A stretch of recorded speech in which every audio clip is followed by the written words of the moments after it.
Son l'Éternel qui nous a rendus capables, après une recherche intense, qui nous a amené à produire ces manuels intitulés Afrique, terre fertile pour l'éclosion et le développement du christianisme.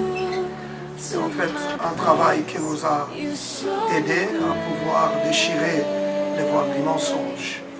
Nous remercions le Seigneur pour ce travail qui a aussi été préfacé par le bishop Stephen Eugene Parson, qui est le consultant du bishop T.D. Jakes aux États-Unis.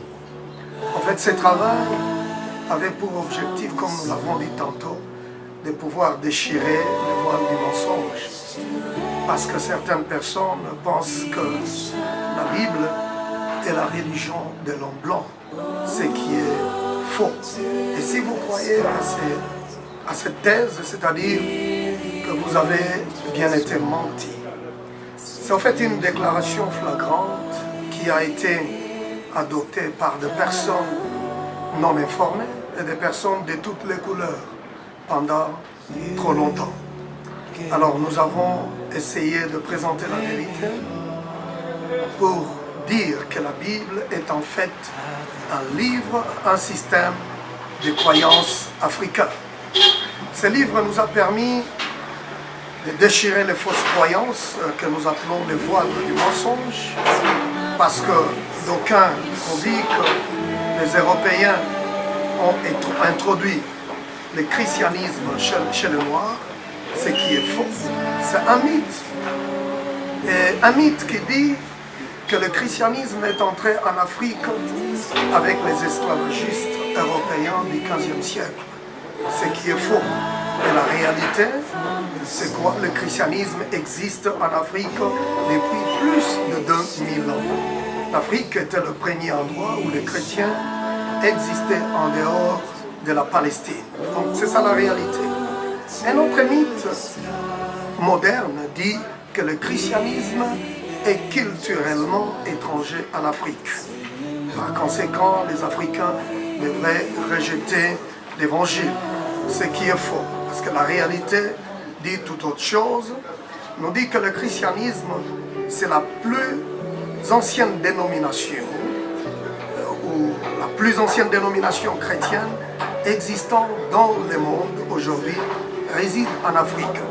Il s'agit, bien entendu, de l'église orthodoxe éthiopienne. Donc, culturellement, c'est qu'il faut dire que le christianisme est plus africain qu'américain.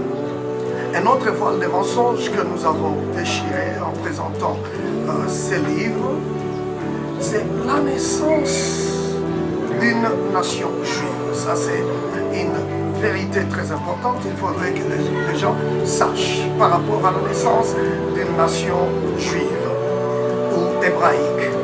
Et là, il faut parler tout de suite de Juda, Ephraïm et Manassé.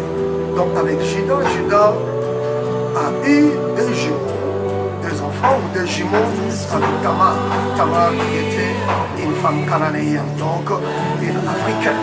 C'est dans Genèse chapitre 38. Et lorsque nous parlons d'Ephraïm, qui est le fils de Joseph, et sa maman Asenath, qui est une égyptienne. Et encore une fois, c'est dans Genèse chapitre 46, le verset 20. Et lorsque nous parlons des Égyptiens, l'Égypte antique, c'était une Égypte de la race noire, parce que la race blanche est venue à partir du 5e siècle. Donc avant cela, c'était une Égypte de la race noire. La même chose avec Manassé. Manassé, qui est aussi le fils de Joseph, et dont la maman était Asenath, toujours dans Genèse chapitre 46, le verset 20. Donc ces peuples sont importants parce qu'ils sont les fondateurs de cette nation hébraïque ou la nation juive. Et toute chose a commencé avec eux. Ainsi, il faut dire que dans le sang hébraïque, il y a aussi le sang africain. C'est ce qui est vrai. C'est-à-dire que le sang africain a continué avec leur descendance. Alors, D'où la question, il faut se poser la question de savoir d'où viennent les Juifs qui occupent aujourd'hui les terres palestiniennes. Ça, c'est une vérité très importante. C'est la question sûrement que vous allez me poser. Alors, ces Juifs qui occupent la terre palestinienne, nous les appelons, et nous avons présenté dans ces livres, que ce sont des usurpateurs, parce qu'ils ne sont pas de la descendance d'Abraham, d'Isaac ou de Jacob. Parmi eux, il y a les Ashkénazes. Les Juifs Ashkénazes viennent d'Allemagne, de France et d'Europe, l'Europe de l'Est, ainsi que leurs descendants. Et notre catégorie de Juifs usurpateurs, ce sont les séfarades, sont des Juifs d'Espagne, du Portugal, d'Italie, de Grèce, de Turquie, etc. Ils viennent de là, ainsi que leurs descendants. Et l'objectif de ces Juifs ashkénazes, ils ont pour objectif principal de posséder le monde entier. C'est ce que beaucoup de gens et beaucoup de chrétiens ignorent. Voilà pourquoi je parle de l'ignorance, c'est parce qu'aujourd'hui, nous voyons toutes sortes d'alliances qui s'organisent autour de ces Juifs et les chrétiens. Il y a même des chrétiens qui mobilisent d'autres chrétiens pour aller ou entrer dans une alliance avec ces Juifs que j'appelle usurpateurs. En fait, ils ne sont pas de la descendance d'Abraham, d'Isaac ou de Jacob. Ce sont ces Juifs qui ont tué Jésus-Christ. Ils ne reconnaissent même pas que Jésus est leur Messie. Ils attendent notre Messie qui est l'Antichrist. Donc il n'y a aucune raison, ça nous voulons dénoncer, il n'y a aucune raison pour qu'il y ait une alliance autour de ces Juifs et chrétiens. Parce qu'il n'y a rien qui peut nous unir avec ces Juifs. C'est un grand danger et la ruse de Satan. Parce que ces Juifs ashkénazes, les sionistes, ont rejeté la Torah et ils ont adopté les Talmuds. Savez-vous qu'est-ce qui est écrit dans les Talmuds? Je vais juste vous donner peut-être quelques propositions abominables. Dans les Talmuds, on dit que Jésus c'est un imbécile. C'est ce que les sionistes disent.